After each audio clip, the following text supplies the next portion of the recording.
तर सततच्या पराभवामुळे राहुल गांधींच्या मनावर परिणाम झाला। मुख्यमंत्री देवेंद्र फडणवीसांनी आता राहुल गांधी यांच्यावर निशाणा साधलेला आहे।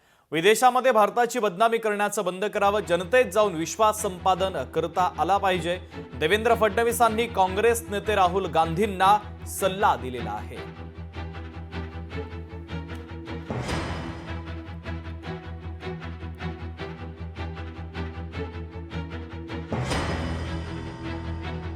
वारंवार निवडणुकांमध्ये हारल्यानंतर त्यांच्या मनावर परिणाम झालेला दिसतो आहे, पण ते एका विरोधी पक्षाचे नेते असताना अशा प्रकारे जर आपल्याच देशाची बदनामी ते विदेशात जाऊन करत असतील तर कुठेतरी त्यांच्याबद्दल संशय निर्माण होतो की ते नेमकं कोणाचा अजेंडा चालवत आहेत।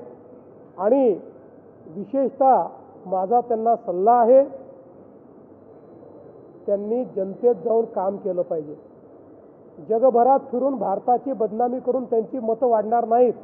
अतिशय बाळबोध अशा प्रकारचा हा प्रकार आहे, त्यामुळे त्यांनी जनतेत जावं आणि भारताची बदनामी करणं राहुल गांधींनी बंद करावं असं आमचं त्यांना आव्हान आहे। प्रधानमंत्री महोदय कितने बार देश की छवि बाहर कांग्रेस के बारे में या देश के बारे में बोल के आए। ये अब शेल में रहना बंद करना चाहिए। ट्विटर पे हम जब डालते हैं या कोई भी आपकी मीडियम पे आता है, देश भर में तो सारे लोग देखते हैं, दुनिया भर में देखते हैं। और यही बात रही कि अगर कोई एंटी डेमोक्रेटिक फोर्स जैसे चुनाव आयोग है, देश में क्या दुनिया में उनकी बदनामी उन्हीं की वजह से हो रही है। तो हम जब सत्य बोलते हैं तो कौन सी बदनामी होती है। दुनिया को भी पता है कि चुनाव आयोग जो है वो सबसे भ्रष्ट और भाजपा के कार्यालय से चलने वाला आयोग है। लाख रुपये ईव्हीएम मशीन पासून दूर राहण्याकरता एका पोलीस अधिकाऱ्याच्या खात्यात दिले। ते नेमकं प्रकरण काय, त्याचा सीडीआर जप्त करावा, त्या मोबाईलचे लोकेशन जप्त करावे।